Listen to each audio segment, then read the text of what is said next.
ಸಚಿವ ಸಂಪುಟ ವಿಸ್ತರಣೆ ವಿಚಾರ ಪ್ರಸ್ತಾಪ ಮಾಡಿದಾಗ ನನಗೆ ಗೊತ್ತಿಲ್ಲ ಅವರನ್ನೇ ಕೇಳಿ ಅಂತ ಸಿಎಂ ಡಿಕೆ ಶಿವಕುಮಾರ್ ಹಾಗೆ ಸಿದ್ದರಾಮಯ್ಯ ಕಡೆಗೆ ಬೊಟ್ಟು ತೋರಿಸ್ತಾ ಇದ್ದಾರೆ ಎಐಸಿಸಿ ಅಧ್ಯಕ್ಷ ಮಲ್ಲಿಕಾರ್ಜುನ ಖರ್ಗೆ.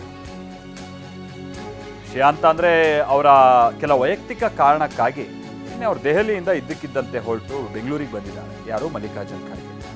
ನಾಳೆ ದೆಹಲಿಗೆ ಅವರು ವಾಪಸ್ ತೆರಳಬಹುದು ಅಂತ ಹೇಳಲಾಗ್ತಾ ಇದೆ.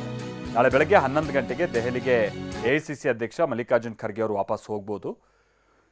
ಬಟ್ ಇಂಥ ಸಂದರ್ಭದಲ್ಲೇ ಬಹಳ ಇಂಪಾರ್ಟೆಂಟ್ ಆದಂಥ ಕೆಲ ಬೆಳವಣಿಗೆಗಳು ದೆಹಲಿಯಲ್ಲಿ ನಡೀತಾ ಇದೆ ಕರ್ನಾಟಕದ ವಿಚಾರವಾಗಿ. ಅದ್ರ ಬಗ್ಗೆ ಅವರಂಥ ಮಾಹಿತಿಯನ್ನು ಹಂಚಿಕೊಳ್ಳುವಂಥ ನಿಟ್ಟಿನಲ್ಲಿ ಇಷ್ಟಪಡಲಿಲ್ಲ.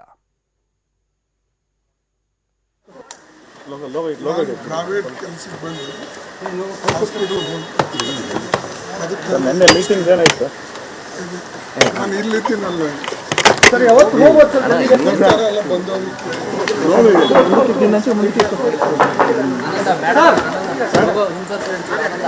ಡೆಲ್ಲಿಗೆ ಹೋಗ್ಬೋದು ಸರ್, ಸ್ವಲ್ಪ ಸೈಡ್ ಸರ್,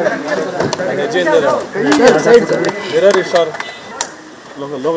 ಪ್ರೈವೇಟ್ ಕೆಲಸಕ್ಕೆ ಬಂದು ಹಾಸ್ಪಿಟಲ್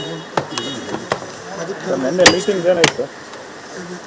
ನಾನು ಇಲ್ಲಿದ್ದೀನಲ್ಲ ಸರ್, ಯಾವತ್ತು ಹೋಗ್ಬೋದು ಸರ್,